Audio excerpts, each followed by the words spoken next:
Yes. Thank you, everybody.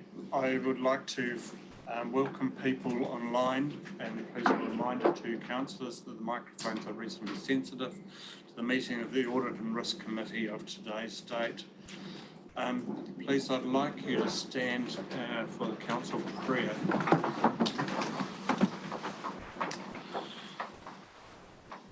Almighty God, as members of the Rangitikei District Council, we give thanks for all the good things of our district and the advantages we enjoy. We pray that you will give us wisdom and guidance as we conduct the affairs of this meeting. We pray for all the communities and district we represent. Help us to be fair and honest in our discussions, and help us to work together in unity for the welfare of all your people. Amen. Thank you very much. I would like to bring to everybody's attention that the committee has noted the direct appointment by His Worship the Mayor, myself, of Mr. Philip Jones as interim chair of the Audit and Risk Committee, provision that was taken under 41A3CI of the Local Government Act 2002. So I will pass the chairmanship over to Philip Jones, and I'd like to welcome Philip, and if you could give us outline for everybody on Zoom your credentials, and thank you very much. Thank you, Mayor Andy. So I tell everyone that I've actually got a split personality disorder, that I actually split between governance and management. So my life began in local government in 1993 as Chief Financial Officer, for the want of a better name, at Western Bay Opinion District Council. 2007, I saw the light and joined the dark side of being a consultant to local government.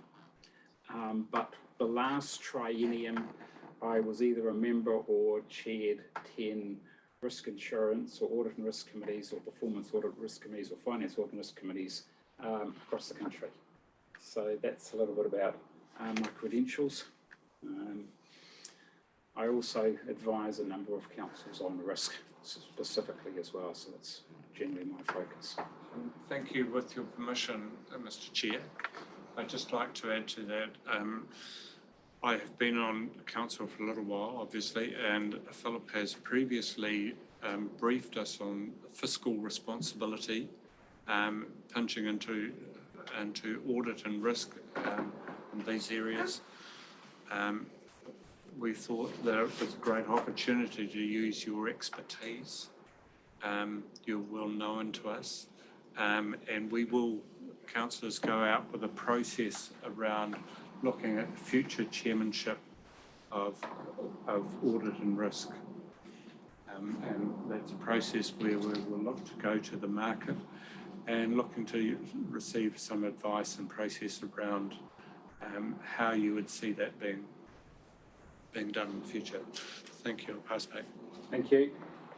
All right, so what we'll do is we'll just now follow the order that it's set out in the agenda.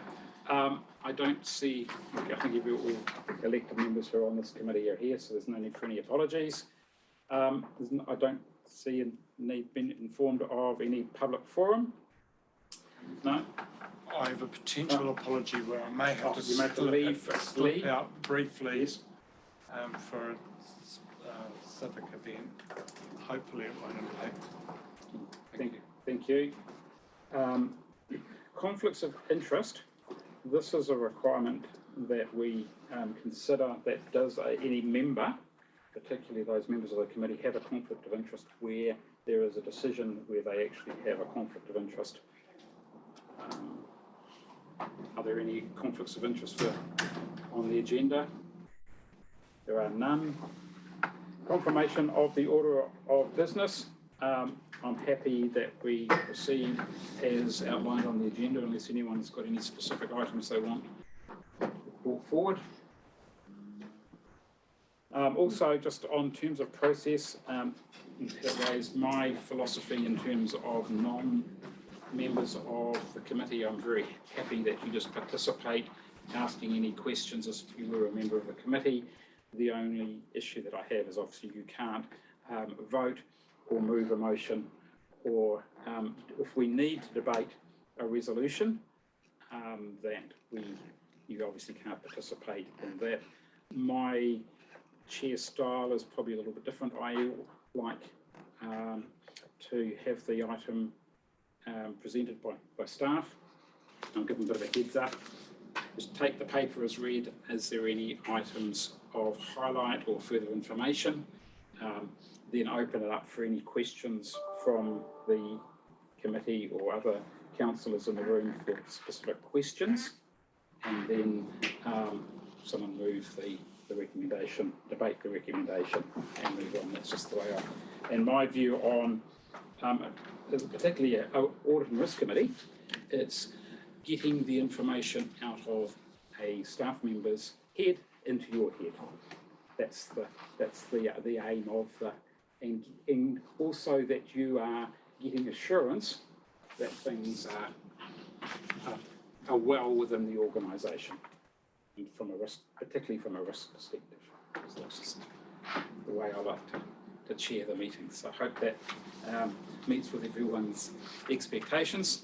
And on that basis, the first item on the agenda is 6.1, page 5, follow-up actions from previous audit and risk meetings. Is there any?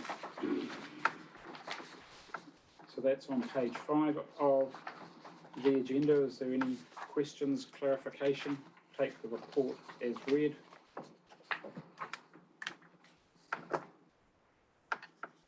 No questions. The CFO's got 1 or 2 items.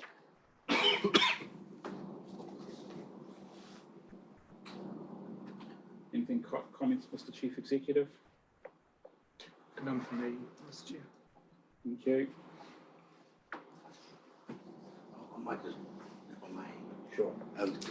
The committee will notice that there's a person assigned, Mr. Arno Bernardi. He's been unexpectedly taken unwell, so the actions that would ordinarily be in there,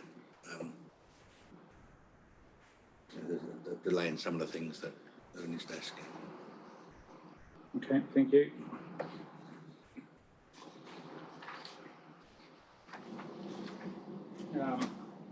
So we've got a recommendation on page 5. No questions. Do I have a mover? Move proceed. Thank you, Councillor Dave. Councillor Wilson. I refer to him as Councillor Dave, if that's okay. Yes, That's just my informal style. Happy to second. Thank you. All those in favour, please say aye. Aye. Everything's carried. In the first item 7.1, page 7, internal work programme. Take the report as read. Do you want to comment on any highlights or key information there? Yeah, thanks, Chair. Echoing your comments, I will take it as read. I would just like to emphasise a couple of matters. You'll see on page 8 of the agenda, there was that initial draft internal audit programme. First time we've had one of these, and as the paper notes, it would appear to be slightly ambitious, just through resources, etc. Page 10 of the agenda shows that we did actually achieve a fair amount, but not the entire programme. So what we're proposing is for this financial year and subsequent financial years to soften or dilute some of the areas and be more specific around some of the areas. So page 10, for example, of the top line, rather than have all of the known arising material risks being externally outsourced, we feel that some of these can be subject to a structured internal review as appropriate. Scrolling down, some of the others which were previously identified as being externally reviewed, we think we've got the skills in-house to do some of these, and it'll obviously be save on the budget as well. Halfway down, planning applications, we've referred that to consenting applications. And the other main change is we've specified council mark. Yeah, so underneath the consenting applications, peer reviews throughout council mark. Just emphasise that council mark is kind of a proxy for a peer review. So they're the main changes, but happy to take questions. Councillor Dave? Yeah, thank you, Chair. So when looking at this, and you've just touched on it, it did appear to be a little bit ambitious, but you've got a strong degree of confidence that you have the ability to do these internal reviews? You have the resources? Subject to unknown events landing and disrupting our work programme, yeah. Subsequent to that, Chair, I'm assuming that in presenting this, you've taken a focus on what is our regulatory legal requirements as a foremost first, and does that fit within the timeframes that you've got suggested? I'll say yes. Yeah. And thirdly to that, if I may, Chair, just to throw that out there, does this need to be reviewed by audits programs in conjunction with, or has that already been done? In external auditors? Yeah.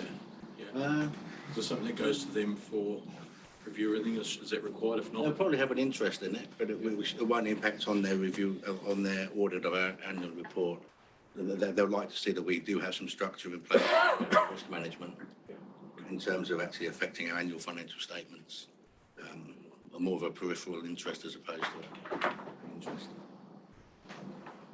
Yeah. I was going to say Councillor Andy, no, but not be careful here. Mayor Andy? Thank you very much. And I may well be misreading this the way that it's set out. But for instance, if I take the internal audit program 21-22, which is, there's a whole list of things there essentially that have been done, and then 22-23 carries on down that list, taking over, you know. So I just wondered whether the list has been arranged in this order because of its relative importance. So, for instance, if I go to 24-25, which is the year 24-25, the Treasury Management or Capital Program, is that placed in degree of importance, and we'll get to it when we get to it, or is there a resorting of priorities according to the importance of things that we weren't able to do? Okay, so if I could just refer you back to page 8, the initial internal audit programme listed the things we thought we'd do in year 1, Yeah. and they were prioritised A, B, C. Yeah. And then the following year was anything new that wasn't covered in year 1, and then the following year was anything that's new was not covered in years 1 or 2. So that's where they are in the list. In terms of priority, the ones you mentioned, if they got an A there, then they're given a higher priority than a C. So the A's are the ones which are the highest priority. But if through you, Mr. Chair, if I go then to accounts payable, Yeah. and capital program, so accounts payable has an A, so Yeah. would regard that as high priority. Yeah. But we're in 23-24, we're dealing with A, B, etc. I just wonder, you know, in terms of if accounts priority has an A, and we're not dealing with it until 24-25, is that a resource that So yeah, I'll clarify that. Yeah, so the A, B, and C. And sorry, I might have not been totally clear on that. A, B, and C is whether they're going to be formally. If you just scroll down to the page underneath the tables, Sure. The key for A, B, and C is whether they're formally externally reviewed, structured internal review, or an overview. So that's the formality of the review, which to some extent does reflect the priority of them. But some of these we can actually conduct the review ourselves. We don't need to go outside. Some of the reviews we do feel may be better with an external set of eyes going over them than internal.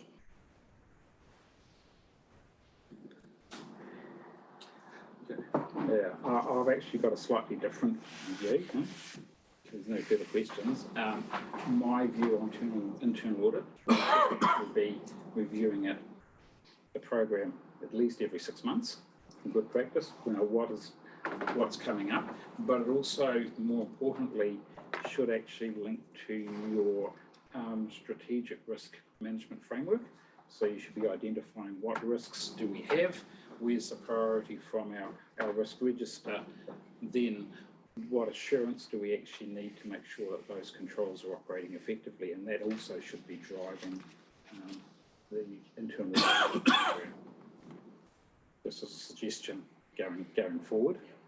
I'm pleased to see you've actually got one, because not every council has one of these, but I think it's important that there is some clear linkage and ability for particularly this committee to decide what's important in terms of what are the controls that the elected members need to get assurance over, as well as obviously management.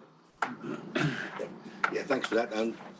Totally agree with that. And I think when we get to another item on today's agenda, the strategic risk register, that makes it a lot more visible which of our strategic risks are being currently reviewed. So yeah, over time, they will dovetail into each other, and this can be expanded to include strategic risks. Yeah.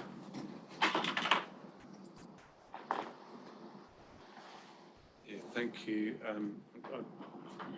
Mr. Chair, I appreciate your comments, and part of this process is around the opportunity for you also to be able to feed into us, give us some potential recommendations around. So thank you very much. So if we go back to page 7, there's no further questions. We've got a recommendation that we report on internal audit program be received.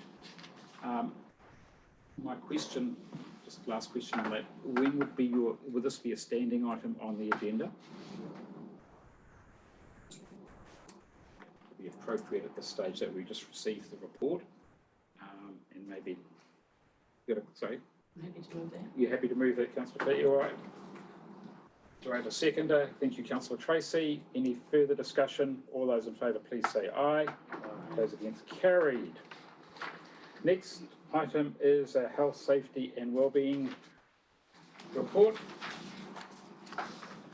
Thank you, Sharon. Sharon and I, we've actually, Sharon and I have crossed paths at least twice before in my previous lives. One is office, one doing work for officers, the other one was in my previous role at Horowhenua as chair of their Finance, Audit and Risk Committee.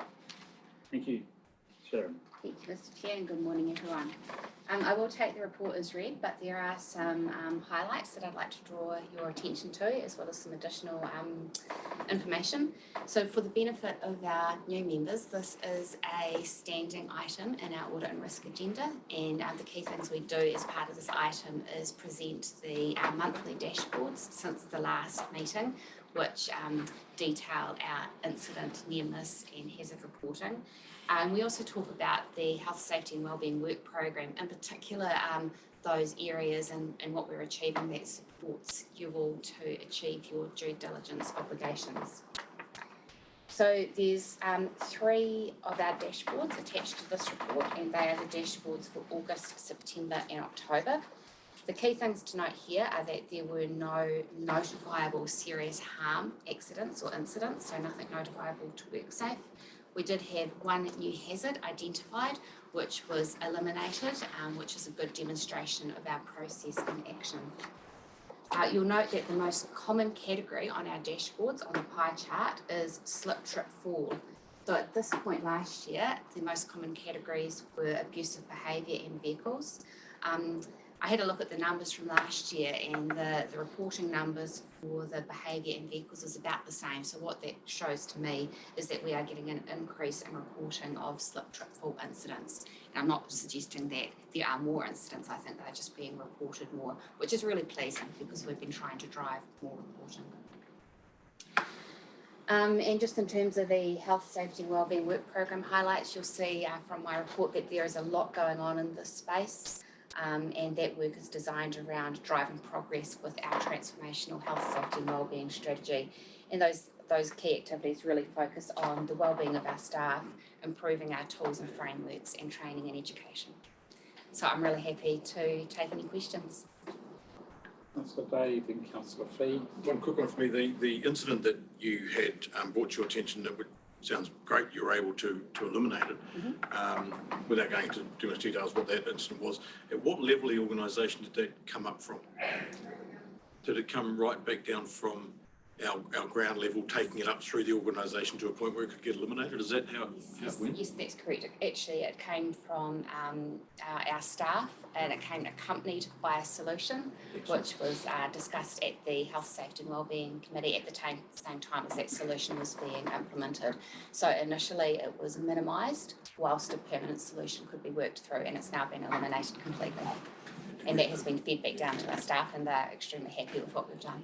A degree of confidence there that the ability is in place for them to bring that through. Thank you. Councillor Fee. I'm just interested, the psychosocial first aid training, just what sort of things will be covered in that, please?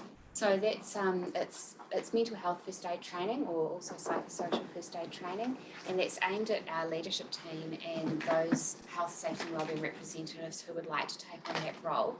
And really it's about identifying times when people may need a little extra support and how to appropriately intervene as a person. So it's not about making people trained mental health professionals, but it is about giving them that ability to confidently have those early intervention conversations and support the person to get additional support where required. Thank you. Just one comment about the slip trip 4. Are they categorised here because they've caused injury? Or Where it's categorised as a event, that's a case where it's caused an injury. In other cases, sometimes it's a near miss, but we still report on it because it could have caused an injury. So in our dashboards, on the top pie graph is both events and near misses. So some of them were causing an injury, others were near misses that could have caused an injury.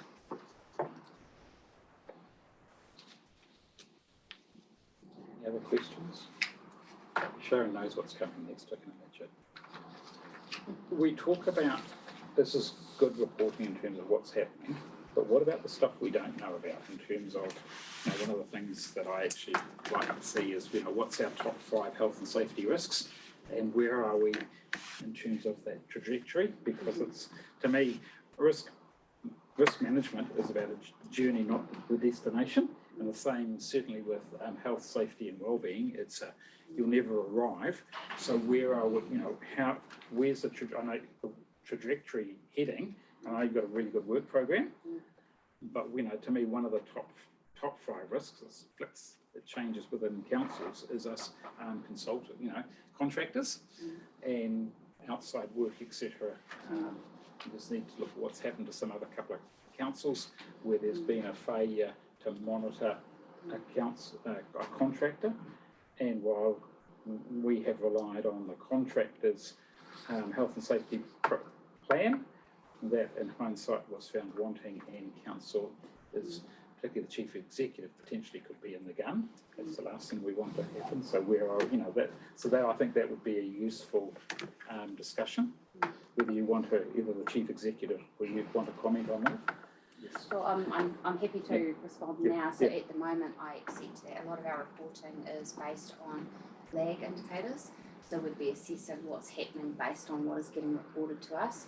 We've got a project underway at the moment to overhaul our health, safety and wellbeing risk management framework, which is going to give us a better ability to identify lead indicators, including our top critical risks, and how we're addressing those. Thank you. That gives me a bit more confidence. Thank you. I knew you'd have the answer.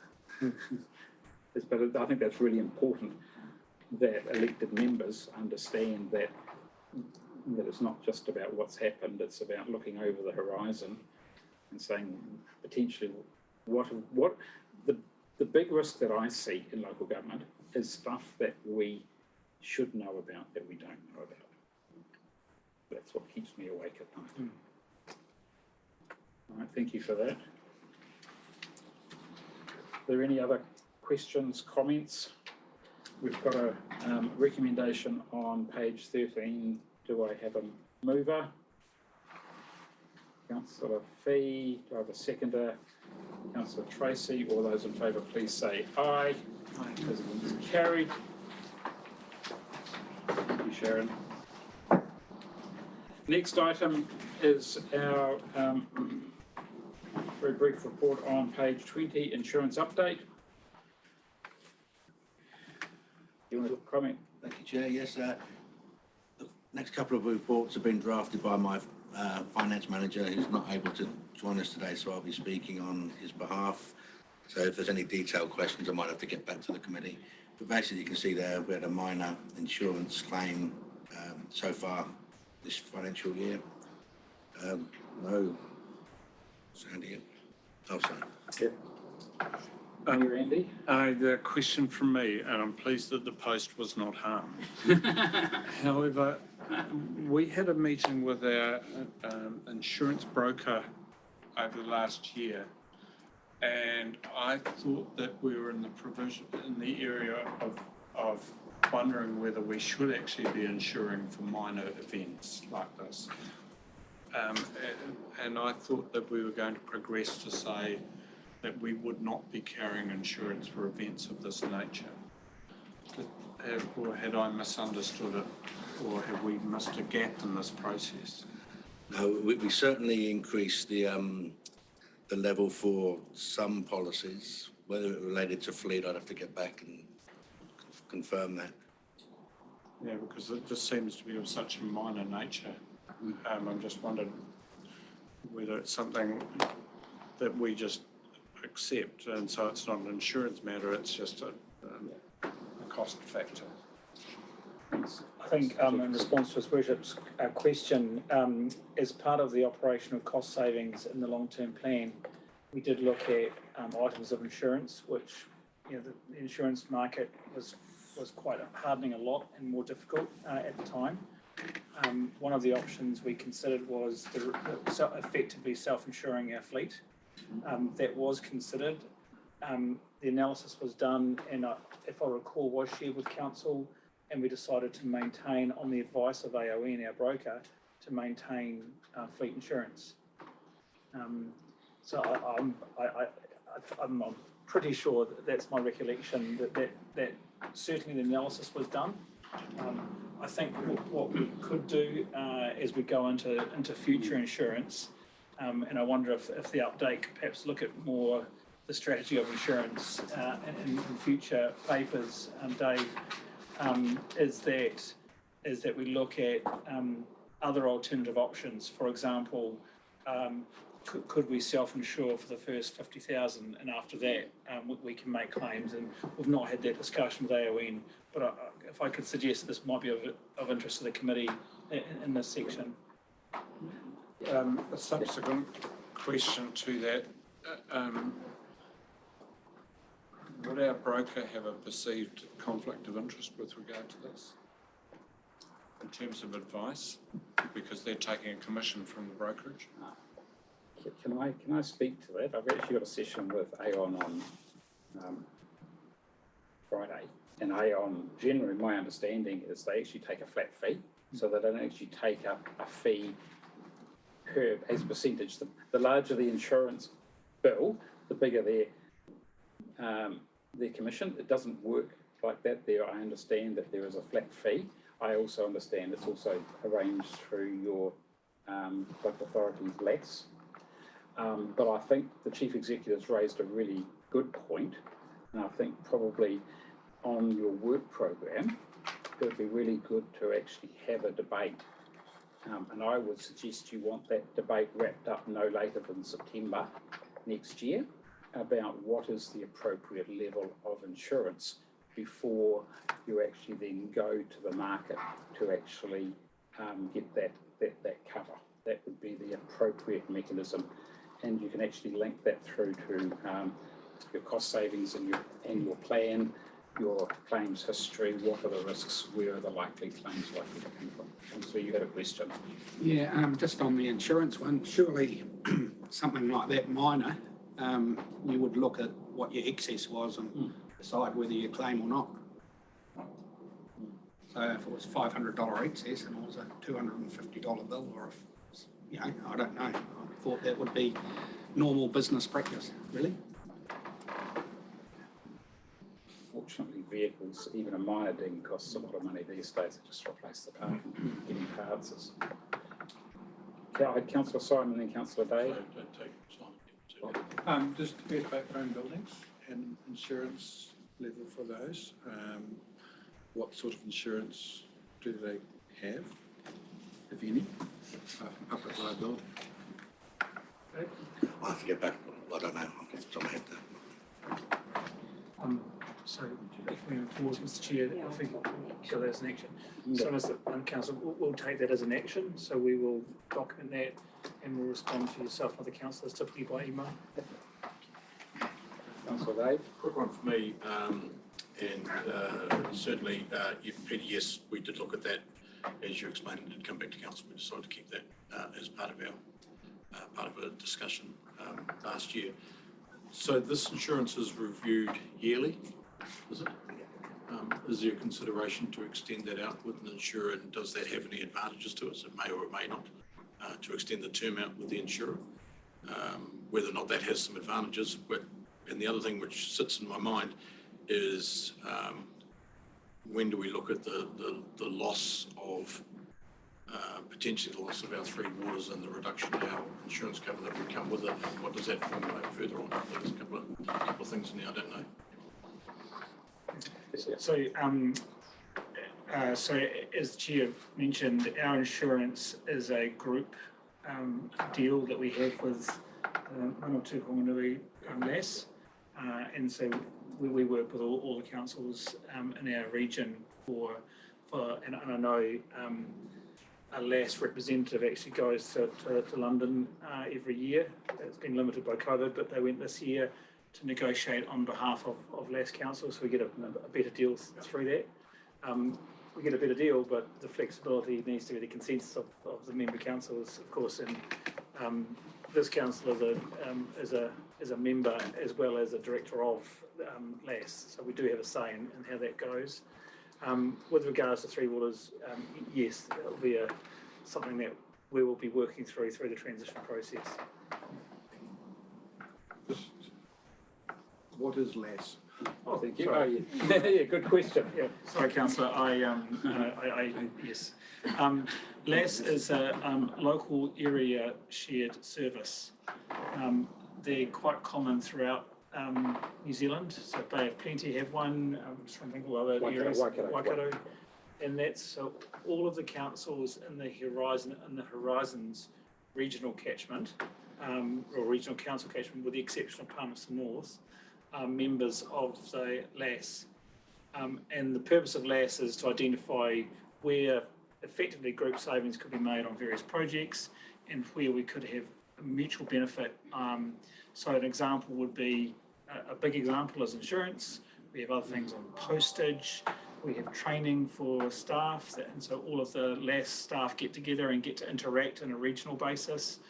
Health and safety is another one, the Safe Plus audits. Yeah, but we also have, absolutely. we also have 2 business units that sit within LAS, and they are standalone business units that we effectively have a shareholding of.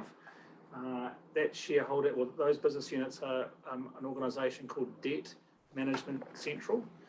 Debt Management Central are our way of recovering account or rates debt, and that operates on behalf of, I think, roughly 25 councils around New Zealand and growing. That does turn a profit. And we also have an organisation called Archives Central, which is a repository in Fielding that holds and stores archive material. And they have racks, meters and meters of racking where they hold archive documentation. And that has a number of councils as well from around the country that store their archives there. So the profitability of those 2 means that the operational aspect of LAS actually comes at a 0 cost to the council. If they were not profitable, then we would be expected to contribute for the operational running of the LAS. I'm sorry, it's a long answer. Yeah, It's good to know. yeah, yeah, no, yeah. Different images of what that's was. Yeah, yeah. Sorry, welcome to local government and all the acronyms. So, yeah, for those who've been around a while, we just literally, roll off our tongue, but very good question. Councillor Jarrett. Thank you. I've just got a question around 2.2 where it mentions all insurance policies are on track to be renewed by the 1st of November. Is that relating to just the fleet? No. Or is that across the entire Whole asset fleet, base? yeah. So the fleet is protected under one single policy? Subsequent to the wording there, they have been renewed and they're in place, Can I add, the quantum of our insurance is in the hundreds of thousands per year. I think it's about 800. It's around 7, 8, yeah. So it's a significant operational item. And just on that, I think it might be useful at a subsequent meeting to actually hold a briefing on what insurance we've got and why you've got those policies and what risks are you trying to mitigate or transfer, because that's all insurance does, it just transfers the financial risk. Just a question, any other questions? So I'm going to put you on the spot, Dave. So I heard, we've heard that insurance is a hardening market. Now, this is again terminology. Hardening means prices are going up. Softening means there's more availability and it's less expensive, or you get more cover. So did you end up, how far out of budget were you in terms of settling the insurance? We're pretty good because we recognised the market was hardening and we actually budgeted for an increase in our insurance costs, to reflect what the market's doing. Yeah, I know one or two councils were sort of caught. A couple of years ago, we were caught out and we corrected that. Yes. And I think, the issue is Chief Executive talked about sending a representative to London. You think, oh my goodness, that must cost a lot. But my reading of what's happened is insurers like to actually meet you. And by them actually meeting you and understanding the risk, they become more comfortable with your proposal. So I think it's often money. You don't like spending money, but I think if you didn't, then there would be certainly a hardening of the insurance in terms of their reluctance to insure a little country down on the other side of the world that seems to have lots of natural disasters, because when they think about a flood on the east coast, I think that affects the whole of New Zealand. In fact, we're actually very much catchment driven in New Zealand. Yeah, absolutely. If I may add, one of the challenges of a hardening market and why the LAS sends a representative to London, and I totally agree that seeing us in person, it's not us by the way, it's a LAS member from Horizons. The work that we've been doing internally has been focusing on the quality of our asset data, because that's another thing that an insurance or Lloyd's would look at and go, well, how confident are you that you know your asset data and the value of your assets and the condition of your assets in order for us to insure them? And we have spent a lot of time focusing, as a LAS, focusing on the quality of that data to enable a more confident. There were insurance organisations that were just hands off. We stopped insuring last year because of the international trends. Councillor, can I just reinforce what the Chief Executive? So when I joined local government in 1993, you could not get insurance for any of your underground assets. It was basically the insurers just walked away worldwide. And also public liability back in the mid-90s went the same way. So it goes in cycles. So to answer your question. And I guess further to the questions around the insurability of some of the assets from a capacity perspective, where insurers will be looking to walk away from particular parts of the country as a result of meeting a new business standard. Has that, as a result of sort of the data that's been provided, have we seen any risk to our insurability of some of our buildings from a capacity perspective? Not to us, no. It's not to say it won't happen in the future. I think just continuing this discussion, one of the key areas of risk that's going to be under scrutiny is cyber security. That's the one that's going to be hardest to get, probably in the future.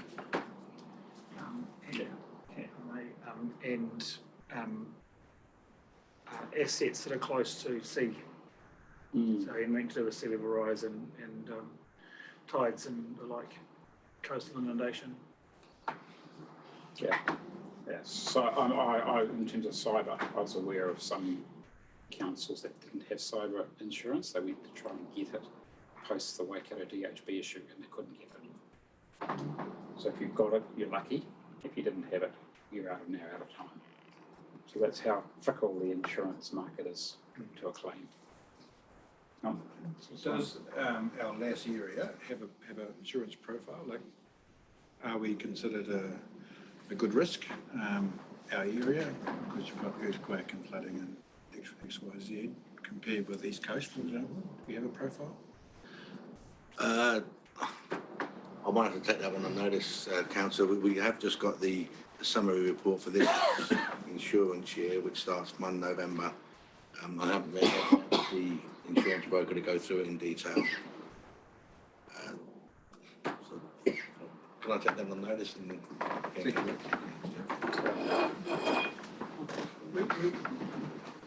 Dave, we would normally expect a summary from LAS in terms of the UK visit and what they're anticipating in the market.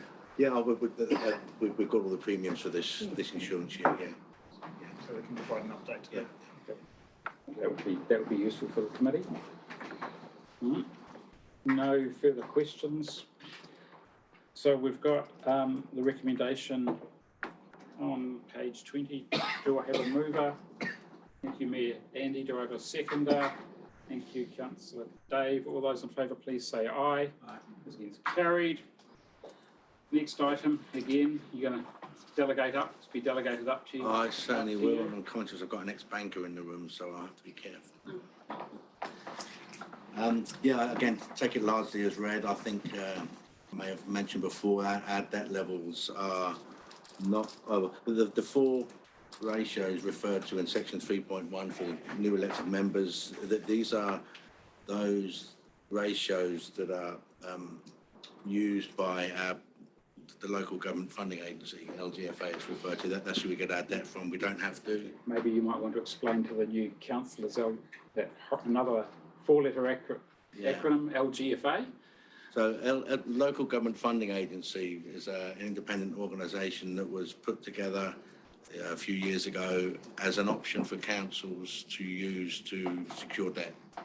Because they get so many big councils, they're able to negotiate preferential terms. It's not mandatory to use LGFA for your borrowing, but almost every single council does. If you want to borrow more than 20 million from them, you have to become what's called a guaranteeing member. And we had a council paper on this going back to June, I think, which explained what it meant to be a guaranteeing member. So what the LGFA do is they say if you want to borrow from us, there's certain lending parameters you've got to comply with. They were relaxed during times of COVID because some of these ratios are geared around revenue and lots of councils had their revenue decrease through COVID. For reasons I can explain later if you like. But what they're aimed at doing is making sure councils have a handle on their debt, that doesn't get out of control. So the four key ratios they've got there. And I think what is demonstrated from the first two in particular is that our net interest cost is way, way, way below their risk areas. Even the 3.4 shows that our debt level, net debt level is comfortably within the range, and even 3.5, which is the ratio that catches a lot of councils out. We're quite comfortably ahead of the game there. So based on current debt levels, it's all well within the parameters. Long-term plans showed that throughout the 10 years, admittedly free waters, our debt levels would be comfortably within these four ratios too. Here, Andy. Yeah, thank you for the report. and this isn't a criticism of the report, it's something that we need to do and we need to publicise. But what is more important to me is the position in the future. So, for instance, we've done some analysis around Three Waters and where our income and debt position is likely to be done. It's still got to be further refined. But for instance, if we, for argument's sake, and please don't take this as a given for those that are listening, but supposing council invested in some building structures, you know, $50–60 million, and we were making those decisions this financial year, what we need is a viewpoint around what these figures would look like as a consequence of that. So having a viewpoint around what our LTP position is against these is incredibly important in my view. Because otherwise we're spending the money now. Worst case scenario is we spend the money and say, oops, we now have a report that says we're out of our guidelines. And how do we deal with it? Yeah, thank you. You got bionic vision. Can you read what I've just written on my paper? I'll come back to my question at the end. Councillor Simon? Just looking at 3.4, the long-term plan has a debt ceiling of 90 million, and that will take that very close to that level. If in the current market doing capital spends on that level is quite risky, because some of the cost blowouts potentially with inflation cost structures, it's quite concerning. Come back. Yep. And just a second point, just on the when you say local government funding agency up to $20 million before you have to guarantee, is that per loan or is that total? Total. I've done quite a lot of work with some other councils on the guarantee or not to guarantee, and probably not a discussion for today, but there is significant rigour behind, even if you are a guarantee, about the likelihood of a claim being made on that. I think the other issue too is this is something that I think needs to be assessed. Well, once you're a guarantee, you can back out, but you're still responsible for the loans as of the time you cease to be a guarantor, I should say. And obviously, to me, the biggest risk is our good friends in Auckland. They actually have the biggest debt portfolio, but LGFA restricts the total amount that they will actually lend to Auckland Council to 40% of their total debt. So it's quite a complicated formula, and your guarantee liability is proportionate to your rates compared with the other guarantee councils. And before a guarantee occurs, there's about 5 actions that need to happen before a guarantee will be called up. And if you become a guarantor, are you liable for everybody else's? You are jointly liable, but not severally liable. So there is a formula. You would be, so for example, if there was a shortfall of say $100 million, Rangitiki would be required to make a contribution at your total rates compared with all the other guarantors' total rates. So that's the way the formula works. So Auckland, Wellington, Christchurch, I'm not sure who's next after, probably Hamilton, Palmerston North, Tauranga, thank you, would be actually making up the lion's share. I did an assessment for one council. If there was a call up to the tune of $100 million, their small council, they would be paying $197,000. I would imagine yours would probably be in that percentage. That guarantor, just so the process is that the council, it's not a timing issue. So if a council was to go into default, there is a protection mechanism. If there is a default on a loan, the LGFA will, there's a trustee. The trustee will then appoint commissioners. The commissioners have actually got the right to set a separate rate to recover that from the ratepayers.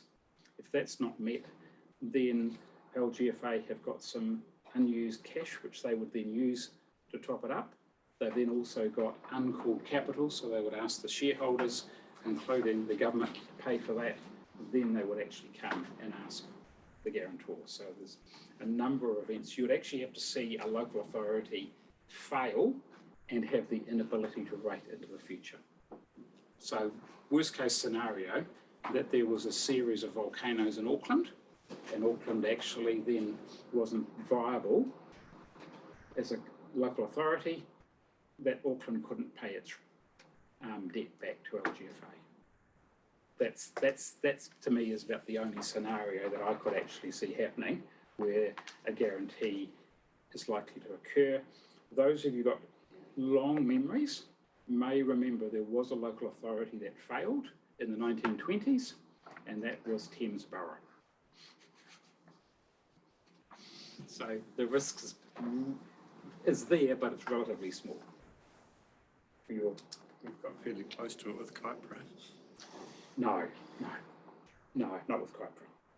I'll talk to you I'll talk to you this afternoon about Kypro, because I currently chair their Audit and Risk Committee, and I wrote the first report on Kypro. Okay, just a point of clarification for me. 3.2, you've got the total revenue at 16 million, and that's net interest divided by total revenue, whatever. But down on the net debt one at 3.4, the notational revenue is 52 million. Where's the 16 million come from for the net interest calculation and compared to the? Yeah, so I'll clarify that next time. So 3.2 year-to-date figures, and the other figure you mentioned was in what section, Councillor? 3.4. 3.4. That's notional full-year revenue. Yes, so 3.4 is the budgeted full-year revenue, 12 months. 3.2 is year-to-date stuff, so 3 or 4 months worth. Any questions? Yeah, go on. Councillor Simon and then Mayor Andy. Just the notational full-year revenue, is that rates only, or is that No, everything. everything? So there's a situation where you might not get everything, like Whakakotahi, for example, reduced their level of spend in the Rangatiki. How likely is it that you will have that full-year revenue? There's no guarantees in life, but that's our budgeted full-year revenue. I think it's either grant revenue, fees and charges, or rates. There's every likelihood we'll exceed that if you're unbudgeted. Yes, absolutely. I think just to solidify what Dave said, revenue is grants, which we're moderately confident of when we set the budget, rates, which we are moderately confident or highly confident, but fees and charges, modestly confident. COVID would tell us that things change in terms of our fees and charges, of the use of our public facilities which are charged, or rubbish not rubbish, but transfer station fees, all that kind of stuff just changed overnight. So we've got some areas of notional revenue which we're very, very confident, and others which are can fluctuate.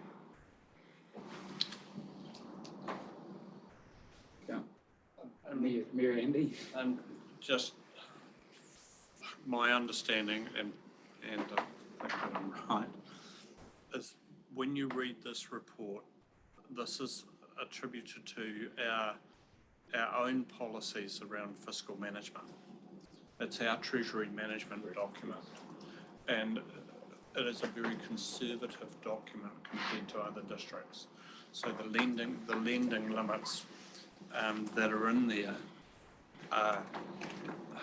council could, for instance, as part of a risk profile or part of a long-term plan profile, look at that and say, are they appropriate in today's market? Because they are very conservative compared to a lot of other councils.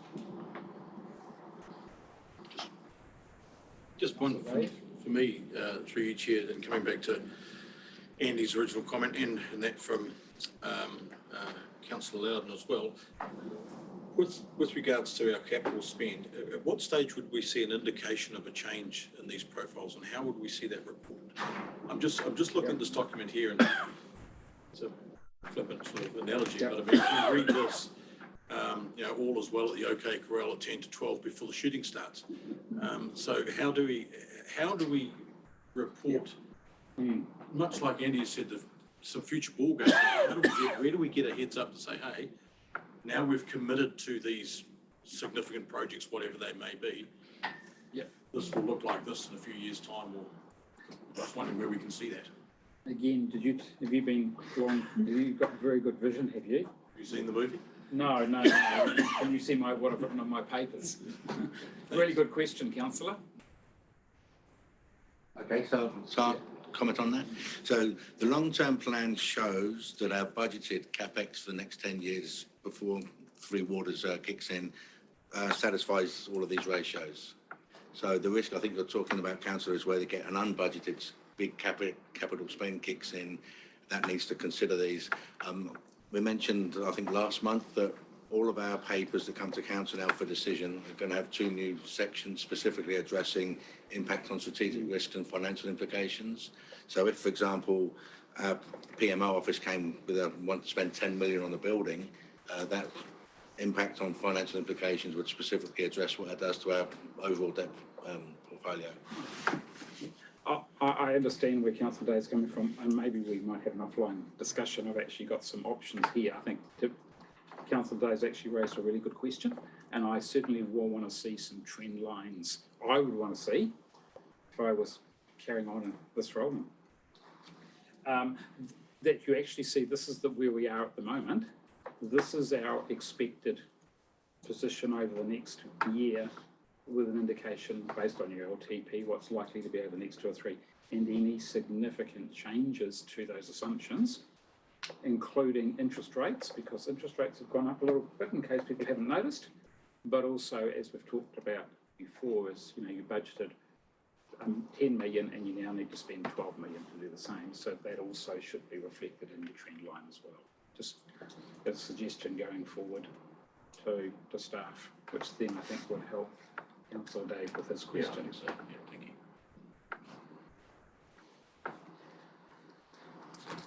So are there any further questions on this?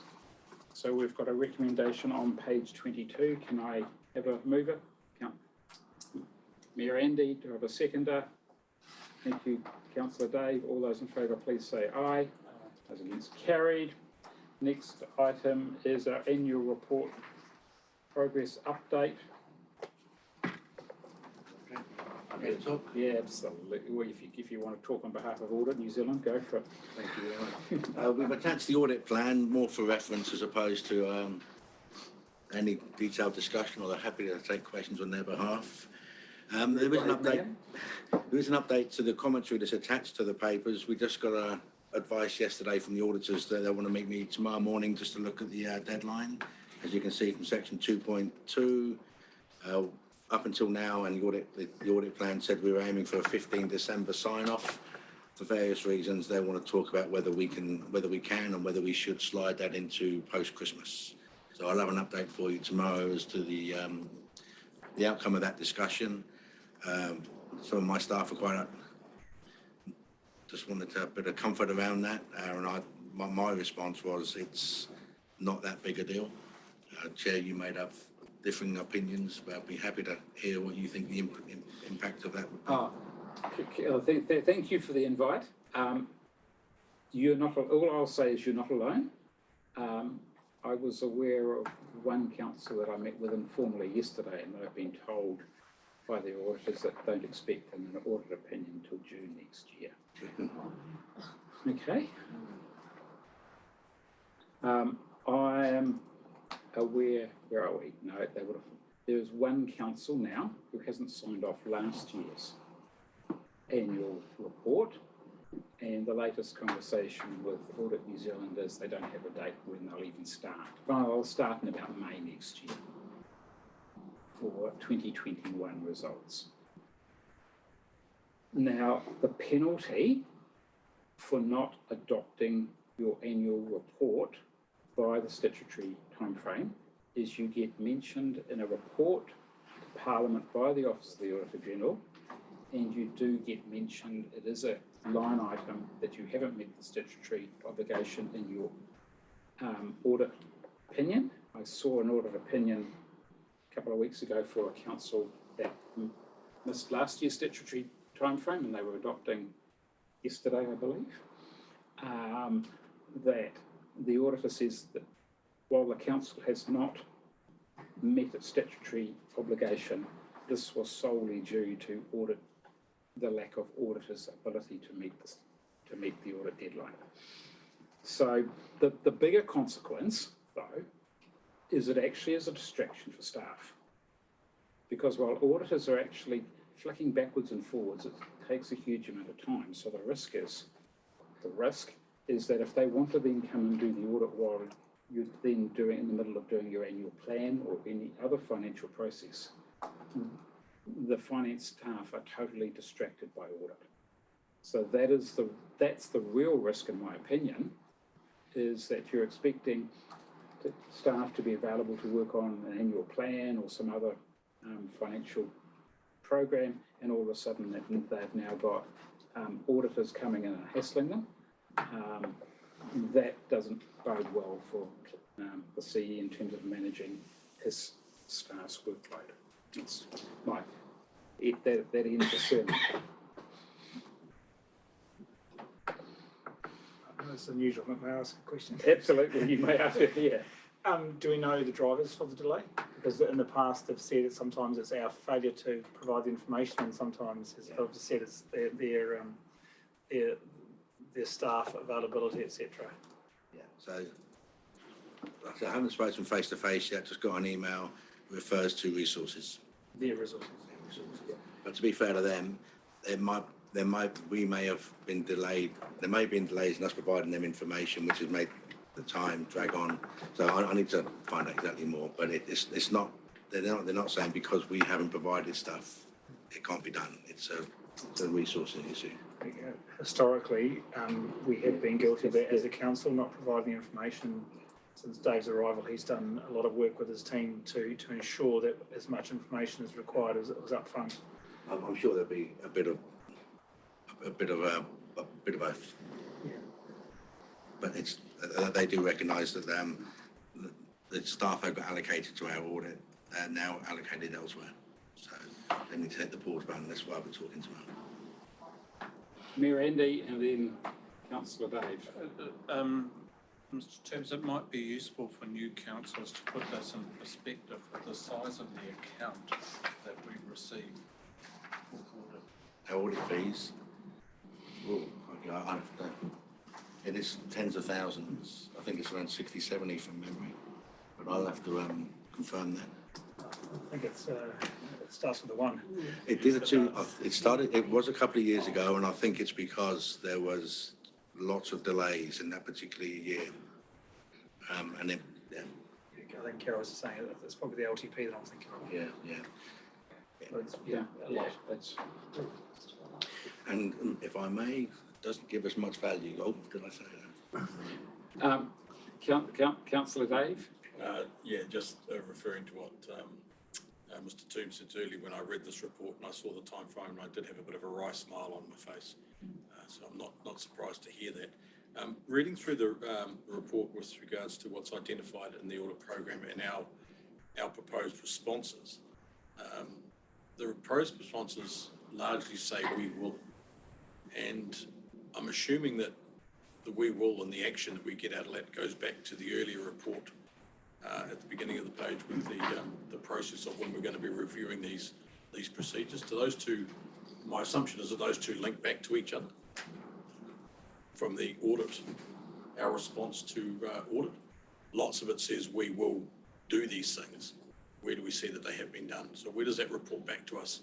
Or was that on that the earlier part of the agenda where we had our program for review, you're talking about the A, Bs and Cs? I think you may be referring to Item 7.8. 7.8, yeah, which is where after each audit, the auditors give us what's called a management letter, Yeah. Yes. which is recommendations for improvements to your financial systems essentially.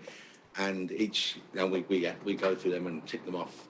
And that's the outstanding items relating to previous management letters, item 7.8 on the agenda. If we're talking about the same thing. On that page 83. Councillor Simon? Oh, just from a governance perspective, not having a timely audit report, is that an issue for councillors in a governance role? And what risk does that pose to decision making at that governance level? Good question. From a governance perspective, one of the important bits, the corporate services manager made a comment about little value. There is a little bit of value, right? I wouldn't say it's equal to the fee. The issue is there is a management letter, and generally they are raising issues that have been raised across the sector and saying how well are you doing compared with what our expectations, which is the item on 7.8 in the agenda. Failure to get your annual report adopted also results in your management letter being late, and therefore governance doesn't get that information, and also then staff don't get the opportunity to actually look at it, make improvements before the next audit. So that's another consequence of a late audit process. If I may add to that, so our annual report, the annual financial statements is a key section of the annual report. We get an audit opinion based on our annual financial statements about whether our accounts are true and fair, i.e. whether our accounts provide the right figures to properly govern. If that's a qualified audit report, i.e. the auditors are saying you don't have the proper systems to give us reliable figures, then that's a huge reputational risk to the organisation. The previous council I was familiar with, they used to think qualified was good. It was a remote Queensland council, and when the new CFO came in and got an unqualified audit report, people weren't happy.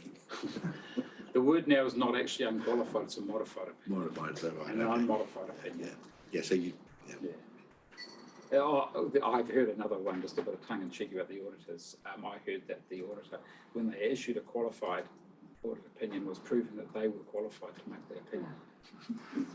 It's about language that is used in accounting and local government, which is foreign to everyone else. Just proves that accountants are rock and roll when it comes to humour. Right, yes. So we'll see how you go this afternoon. Do you have a glossary of terms that they use? Right, we need to move on. We need to move on, team. So we've got the report there, so all is not well. And I think Dave will be sending an email out, or the Chief Executive at the end of no later than the end of the week, about giving an update as to what that conversation is tomorrow. So on that basis, are there any further questions? Do I have a mover for the recommendation on page 23? I'll move. Do I have a second? Thank you, Councillor Dave. All those in favour, please say aye. Those against, carried. Next item is our fraud reporting. I'm happy to move that it be received with nothing of interest. Thank you. Do I have a seconder? Thank you, Councillor Tracy. All those in favour, please say aye. Aye. Those against, carried. Our strategic risk review, page 47, 7.7. Dave. Thank you very much. So regular members of the committee will be familiar with the fact we have been bringing to each committee an update of a number of our strategic risks contained in our strategic risk review. ELT have done a bit of work on this since our last audit and risk committee meeting, and ended up with 2 or 3 changes. So we previously had 10 strategic risks. We've identified 2 more. I've summarised this in the paper, but basically what we've got from page 67 onwards is updates to the previous strategic risk register, which are mainly 2 new ones. Each risk has now got a risk oversight officer, so rather than all of VLT look at everything, each risk has now got someone with primary responsibility for that risk. We've expanded the risk assessments, as you can see at the bottom of each risk. We've got risk treatments in there. So that's changes to the current version of the strategic risk register. I think that makes it easier to see what we've changed with the blue underlining. And then from page 68 onwards, I've got my pages wrong there, you can see that what we're proposing is to actually drop that into a bit of a modernised format to make it easier to read and a bit more powerful. Personally, I think it's a huge improvement, but I'm just one of many. So happy to take questions on any of the changes to the current format and or whether people would like the new format to be changed. And just before I shut up, I will just say we also propose to put the new strategic risk register on our internet for a couple of good reasons. One is, as I mentioned earlier, all of our council papers for decision now are going to refer to the strategic risk register, so councillors need to know where it is and have an up-to-date copy of it. And then we just thought, well, there's nothing in there that's a secret, so make it available. Transparency. So, after all that. Any questions? Yeah, this is an interesting one to me. So Three Waters come in, which is partly recognised in the transformational changes to government, and it moves out of our space. So then it's no longer a risk to council, but it is certainly a risk to community in terms of delivery of services. And how do we, you can see where I'm going. Absolutely, I see exactly where you're going. How do we identify to the community what is a community risk that we do not have a holdover, apart from the huge number of unknown risks around the transformation in itself? But we are the administrating community function. Do we just pass this risk on and say that the entity would have to develop their own risk matrix to each community? I'm just interested to know your thoughts around this one, sir. Oh, goodness. Now you've got me on the spot.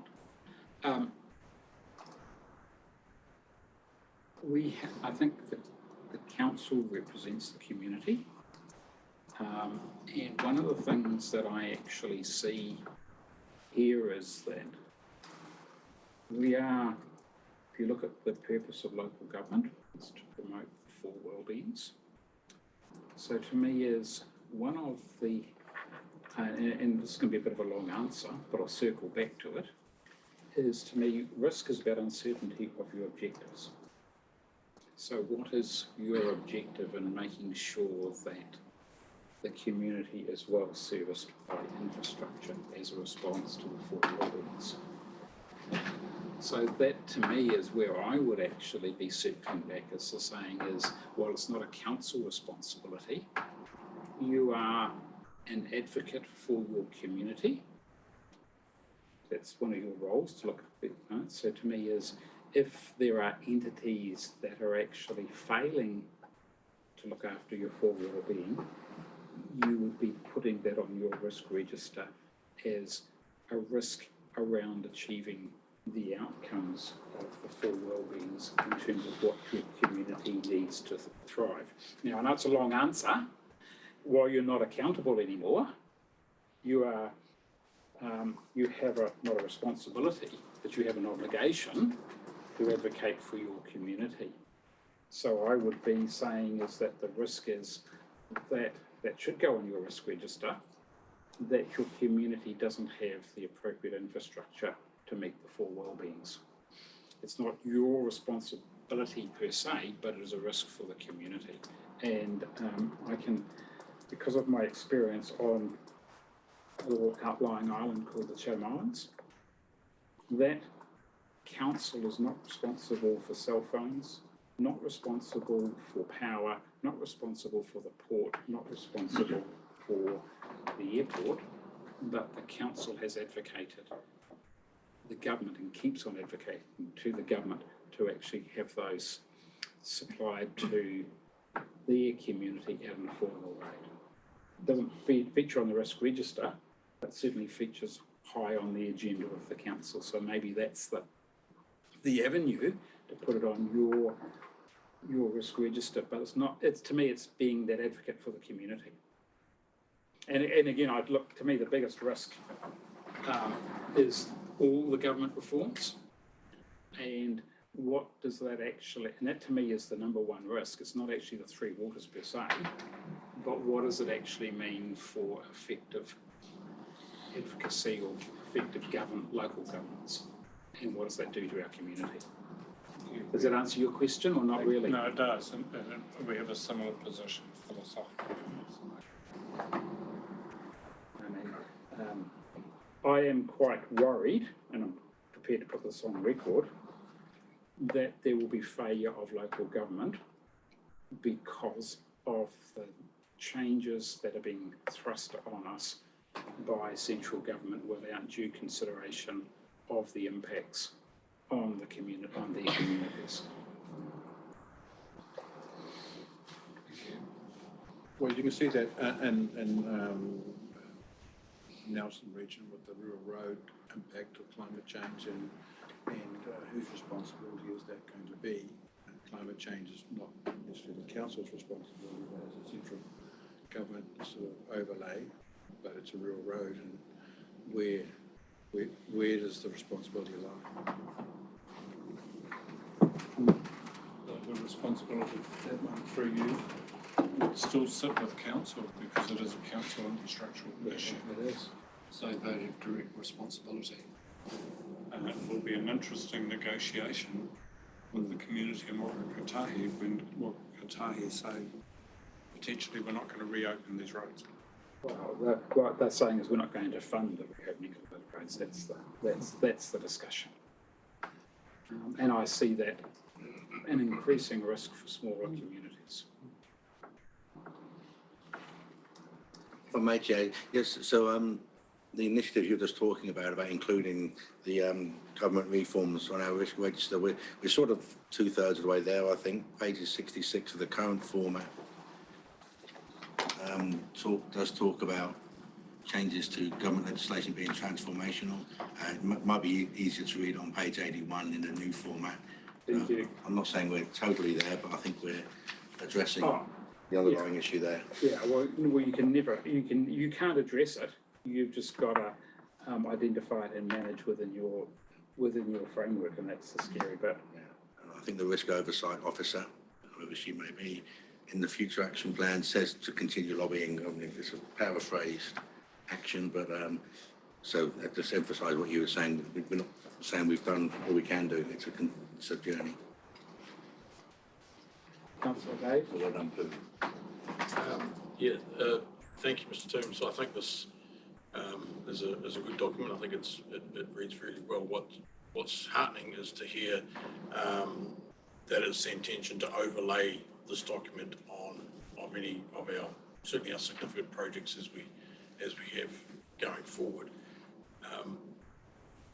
Just part of that is it's an observation looking through this. There is potential, particularly with some of our capital works projects, which will be quite large, that inherently some risk we can accept and take within this document, and that responsibility is the person who's the overseer to assess that, to come back to council, or as options. Is that how you would see this working? Yeah, there is a further document that's in its final throes of being finalised that's going to sit alongside this. It's called a risk appetite and tolerance statement. So for each of the strategic risks, we talk about our appetite and what we tolerate and what we don't, and that will feed into this as well. Yeah, that would be good. Thank you.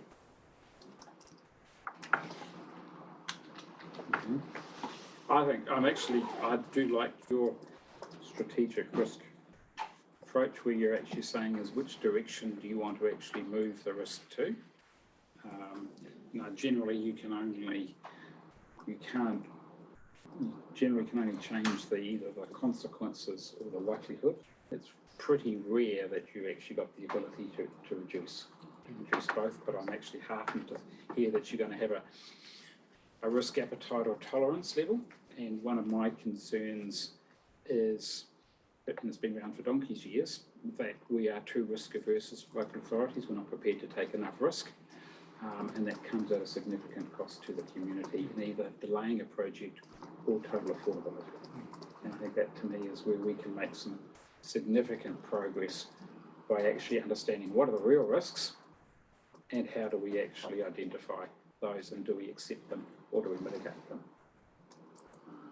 And you don't need to look, you need to look a little further south. There's a thing called the Waimea Dam, where the cost has now gone to 100 million over its $100 million original budget. But we can talk about that in another forum, because unfortunately I did a review for Tasman on that decision-making process. But again, it's about your risk appetite and actually having that discussion. What if? How are we going to manage if this happens? And what's our communication going to be with the community? All right. Any further comments on that lengthy paper? It's funny how the small things get lots of discussion and the big items get none. So we've got two options here in terms of recommendations. Do we have any proposed changes? So therefore it's recommendation 1. Do I have a mover? Thank you, Councillor Dave. Do I have a seconder? And Councillor Tracy got there just at the post. Any further discussion? All those in favour, please say aye. Aye. Those against, carried. Next item is 7.8, our Audit New Zealand Management Update Report. Key highlights. Yeah, I might just draw the committee's attention to the final items on pages 85 and 86 of the agenda papers. We talk about the procurement policy being ready by December. Them comments were made before some disruption to our office. So, and we have actually got a new staff member who's joined us who's got a lot of experience in this area. So the December deadline won't be met. That'll be next calendar year. The procurement policy. Are there any questions? Mayor Andy? Yeah, the monitoring of contractor performance. So we have a shared service with Manawatu District Council to provide services, which includes Three Waters roading, etc. So as part and parcel of that, I would presume that it's their responsibility as part of that contract or shared service to monitor contractor performance.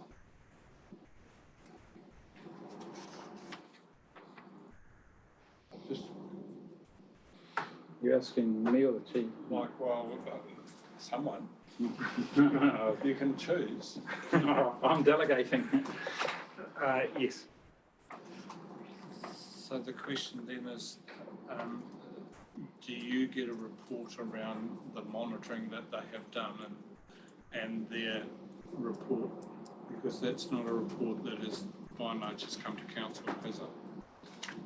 There is a report that goes to assets and infrastructure, which includes roading and shared services. But it's not specific to. I'm thinking really in the lines of, for instance, say Higgins have a contract that's administered by shared service, and the performance of the Higgins work with regard to that part and parcel. I'm talking down at individual contractor level. Do you get reports saying, as part of our routine, we've identified 5 contractors, the amount they've been paid, and the work they've done, and we've audited against that? Is there that level of Not that I'm aware of, but that's not to say it doesn't happen. That's really a question for staff members not here. Yeah, I'm with Dave. I'm not aware of it. My presumption would be that there would be an element of performance measurement that's being conducted as part of the contract. There's a high level visibility of that goes to assets and infrastructure. If by part of, perhaps the Finance Performance Committee, or you may wish to decide what level of reporting you want. Perhaps it's a conversation I might have offline later with regard to, particular contract. I was thinking of Williamson's line. But I think we'll come back to that. Any other questions? I think a useful improvement to this. We've got some bits and pieces in here that go 1 or 2 years back. It would be useful for management comment. Right? What I'm saying is, Audit have got their 3 criteria of urgent, necessary, and beneficial. We've got nothing in the urgent column. But what's your priority? And that priority should actually be agreed with committee, that we say, yes, this is something that we would like to see, but it's not a high priority, or some items that are actually have of significant interest to governance that Audit have actually raised as necessary. We think it's only beneficial, or we think it's actually a high priority. I think that would be a useful reporting, so it actually then gives direction to management, but also that governance can then actually monitor the performance. I have actually seen a couple of councils have actually had a couple of things that Audit said were necessary and that the committee disagreed with, and made we're prepared to accept that risk and move on. That's just something useful. But the problem you got at the moment is, of course, this is a little bit out of date as well. Yeah. And will stay out of date until they finish the next one. You got any comments, Mr. Chief Executive? I would just am happy to take that as an undertaking. As an action? Oh, I think it's just my observation. Are there any other questions? Right, so we've got a recommendation on page 83. Do I have a mover? I'll move. Seconded, Councillor Dave. Any further discussion? All those in favour, please say aye. It's carried. Summary management report, page 87. Again, happy to take it as read. Just for new elected members, a detailed version of this goes to Finance and Performance Committee each month. The full report used to come to Audit and Risk Committee, and then the committee said, look, we've seen the same report twice. The only set of eyes that hasn't seen this is the chair, so we're happy with the summarised version to be presented to Audit and Risk. And as I think we're all familiar with, page 88 is what we call the operating statement, income and operating expenses, followed by the CapEx programs in the following pages. So I'm hoping on page 88, the operating variances have been explained. So maybe take questions on that before we go to the capital. Any questions, Councillor Dave? Just one for me, and don't need an answer now because I note that it says operators are currently investigating, but something to come back to our first finance meeting, which is when? Can someone? I can give you an update on that. Oh, yes, just that the one around the waste transfer just looks a little odd to me in a couple of spots. So it's waste transfer, mainly variance of dog registration management officer currently investigating this, and then other expenses external relating to waste transfer station, probably 100K. And then I look down the bottom, I look at the top line, and it was other revenue at 129 minus 11%. Do you have any further comment around that? The reason I asked that because there was a question raised in the last triennium by myself and former Councillor Belsham relating to transfer stations, and I'm wondering if these two things are a throwback to that are yet to be tidied up? Okay, the other, I can talk more about the dog registration element of the other revenue. That, there's about 50 or 60K worth of variance caused by, when we ran this report, the income was received in June. So it had been recorded as a prior year income, but that's now been corrected. So that variance is gone. As regarding the waste transfer stations, now I'd have to do a bit more digging and come back, if that's okay. I think it's just, that one's just a line item that's been bouncing around for a wee while. Thank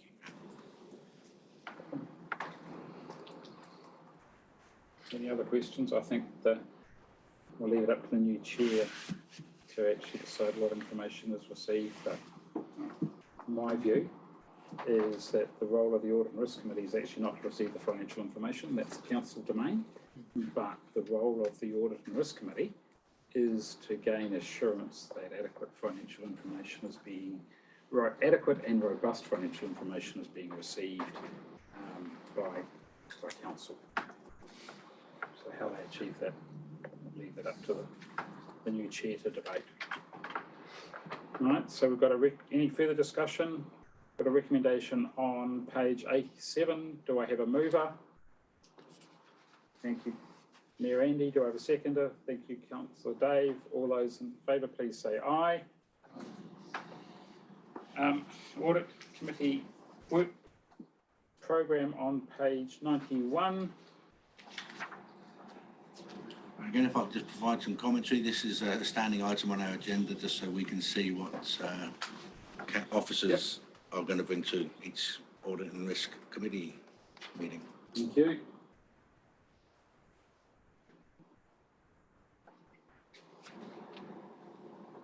So this is the ability for particularly committee members to actually alter the work program and potentially receive feedback from the Chief Executive whether it's achievable or not. No pressure, Peter. All right.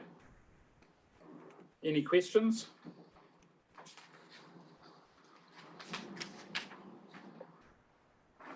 Got a recommendation on page 94. Because now, are we adopting all these policies as well? They're ready for noting. Noting, so we're noting these policies. Okay, thank you. So do I have a mover? Just before that, Chair, Sure. just a comment, one assumes that these are deliverable. Which was a comment that you made, Yep. Chair. I mean, if this is ambitious, then we should be aware of it, this work program. I can talk to that, yeah. Okay, so if we go to section 3.2, page 91 of the papers. So the first section, governance, that's what we do. So that's certainly achievable. We do that as we speak. Annual report, we do that anyway. So that comes here for noting. Internal audit, that's what we spoke about earlier, about being resource dependent. And policies, that's up to officers have a responsibility to update the policies as they fall due. You may notice that some of them, we have extended the review period from 1 year to 2 years. Obviously, if we become aware that something needs changing, we'll change it.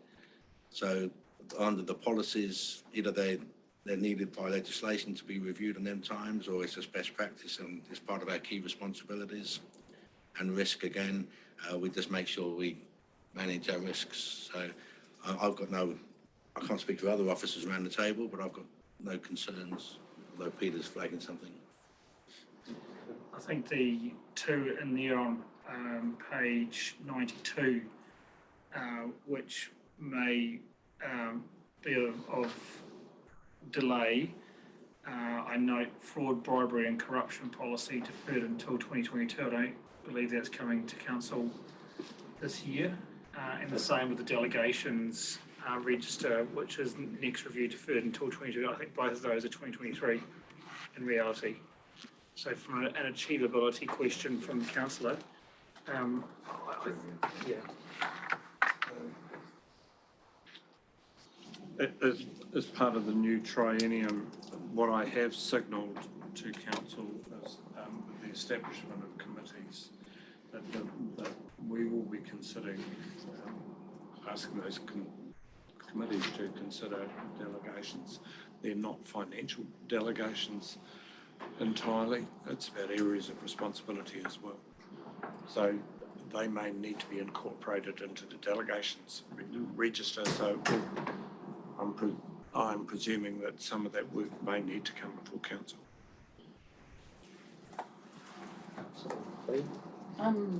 So earlier in the meeting, didn't we talk about the procurement policy being next calendar year as well?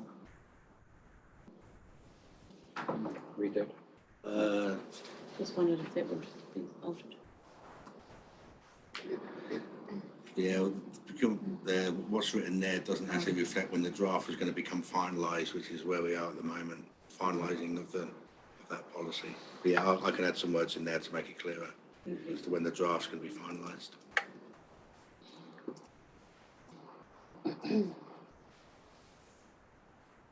Any other questions? Are you required under the Privacy Act to have a privacy officer own report those just breaches? I just wonder where that actually sits in terms of the work program. I can respond Yep. to that. Yes, we are. Yes, we do have a privacy officer, which is myself, and we do have a privacy policy. Right, okay, but it's not a, because some committees then actually receive any breaches, and obviously public excluded is what the issue was and what are the learnings. Yes, correct. And should we have any breaches, I believe that is the process. One committee I sit on, they actually got a report to say there were no breaches. Again, that's that assurance. I know it's a piece of paper, but it's getting that assurance that just a comment. You don't have to act on it. But I think that's the sort of information that's useful. All right, so we are comfortable with the work program. Would probably be the appropriate word, and that we're receiving this, and it's going to be, I think, a challenging 3 years.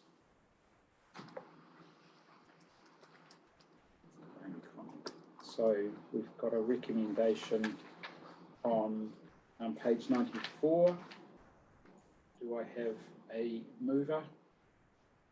Thank you, Councillor Fees. Seconded, Councillor Tracy. All those in favour, please say aye. As it is carried. Page 106. Protected disclosure update. Thank you, Sharon. Thank you. Once again, this is a standing item on every audit and risk agenda. I will take the item as read, just noting that there are no protected disclosures to report. Thank you. Happy to take questions. Happy to take questions. Okay. No questions? Move receipt. Thank you. Do I have a seconder? Thank you, Councillor Tracy. All those in favour, please say aye. It's carried. Does that conclude our meeting, does it? So thank you for your spirited bidding and declare the meeting closed. Thank you for your contribution. Meeting open, as the case may be. Maybe, yeah. For item 8. Item 8.